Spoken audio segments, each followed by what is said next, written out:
ఇలా ఉద్యోగం చేసి వస్తే అలా ఎలా కుదురుతుందండి? అంటే పల్లెటూరులే ఈ బెస్ట్ రోజుకి అంత ఎగ్జాంపుల్స్. డిప్రిషియేషన్ ఇద్దరు పని కనబడుతుందా? చేస్తారు అంత ఇళ్లలో. అంత ఇప్పుడు అంత బతకడానికి అంత చెప్పండి. సపరేషన్ కనబడుతుందా ఈ రోజుకి? ఎందుకు కనిపి ఎందుకు కనిపించదండి? మనకు ఏమంటారంటే వరకట్నం ఇప్పుడెక్కడుంది అంటారు. వరకట్నం నిజంగా లేదా అండి? అసలు కట్నం ఇవ్వకుండా ఎంతమంది పెళ్లి చేసుకుంటున్నారండి? జస్ట్ ఫింగర్స్ మీద కౌంట్ చేయొచ్చు. కాపోతే వరకట్నం నేరం అన్నారు కాబట్టి, దాన్ని చట్టపరంగా ఎవరు కేస్ పెట్టట్లేదు కాబట్టి, ఈరోజు పెద్ద పెద్ద మినిస్టర్లు కూడా వాళ్ళు పెళ్లిళ్లు చేసుకున్నప్పుడు కట్నాలు ఇచ్చే చేసుకుంటున్నారు కదా! హ్మ్. వరకట్నం సంఘ దురాచారమే కదా! నిజంగా అది పూర్తిగా నిర్మూలించబడిందా? మనకు కనిపించనంత మాత్రాన అక్కడ ఒక సంఘ దురాచారము జరుగుతున్నట్లు కాదు. కనిపించేది మాత్రమే 1, 2 ఇన్సిడెంట్లు కదా! అంటే 1, 2 ఇన్సిడెంట్‌లో అమ్మాయి హర్ట్ అయ్యి, అమ్మాయి సూసైడ్ చేసుకోవడము, అమ్మాయిని చంపడం రీసెంట్‌గా ఒకటొచ్చింది కదా! వరకట్నం వేధింపులని చెప్పేసేసి. బయటకొస్తేనే ఇది నిజాలు అనుకుంటే ఎట్లా? రేప్ కేసులు పోలీస్ స్టేషన్‌లో ఫైల్ అయ్యేవెన్ని? దాచుకునేవెన్ని? మ్యారిటల్ రేప్స్ ఎన్ని? పసిపిల్లల మీద రేప్స్ ఎన్ని? కేసులు పెట్టకుండా ఉండేవెన్ని?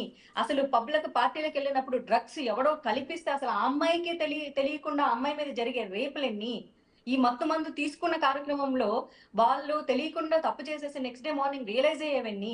ఇలాంటి పోర్న్ సైట్సో ఇంకొకటో చూసేసి వాళ్ళకొచ్చిన ఆ కోరికను ఆ సందర్భంలో దొరికినట్టు అందుకే ఒకే ఎగ్జాంపుల్ చెప్తున్నా. ఇది నంబర్ ఆఫ్ ఎగ్జాంపుల్స్ ఉంటాయి.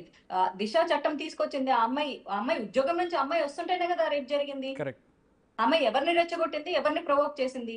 వాళ్ళు ఆ మైండ్ సెట్‌తో ఉన్నారు కాబట్టి ఆ అమ్మాయిని అలా చూసారు. ఆ సందర్భంకి ఒక అమ్మాయి దొరికింది. అమ్మాయిని రేప్ జేస్తారు.